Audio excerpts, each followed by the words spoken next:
Welcome to our video! Wala na naman kaming pasok dahil sa bagyo. Kaya naisipan na lang namin magpagawa ng cellphone. Niyaya ko nga si mama mag-Turks. Paborito ko nga to guys eh. Nung natikman ko nga yung Turks, nasarapan ako kaya gusto ko nang ulit-ulitin. Nag-enjoy nga ako sa Robinson ng Malolos. O ayan, pinakita ko pa yung nasa loob ng Turks.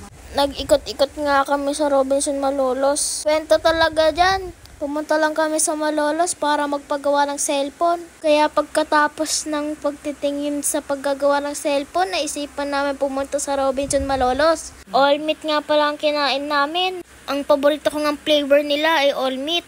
Buti na nga lang, yun na lang ang natitira. Habang nag-iikot nga kami noon, nagutom kami bigla. Kaya pupunta kami sa Turks. Kada merienda nga parang gusto ko, Turks na lang. Kasi sobrang sarap talaga ng Turks guys. Kailangan nyo yun i-try. Para nga makapag-exercise kami, naglakad-lakad kami sa loob ng mall. Dahil nandito na rin kami, dito na rin kami kumain ng hapunan. Medyo magulo nga yung pagbibideo ko dyan. Ayan nga, agad-agad na namin sinalang yung mga binigay sa amin na beef at pork.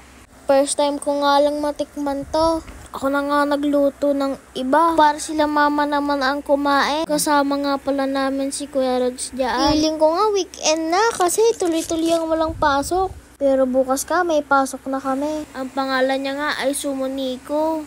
First time ko nga kumain dito sa Sumoniko. Pero nakakain naman na ako ng mga sanggipsal. Pero dito nga ay first time lang. Ako muna magtutuloy ng voice over ni Irish. Nakatulog na nga pala si Irish. Ito nga, walang tigil pa rin ang ulan. At buti nga nag-announce uli na wala silang pasok. Iniisip ko rin kasi yung sobrang paglakas ng ulan, nakakatakot din silang papasukin.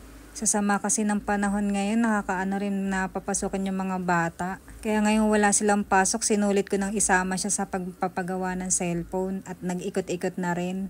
Kasi Monday to Friday talaga pag may pasok sila, hindi ko siya nayayaya. Pagka ganito may pagkakataon, sinasama ko na rin siya. At buti na lang din, bago ko siya yayain, hindi ganun kalakas ang ulan. Kasi pagka talagang sobrang lakas ng ulan, sa bahay lang kami ng mga bata. Thank you for watching. Don't forget to like, share, and follow.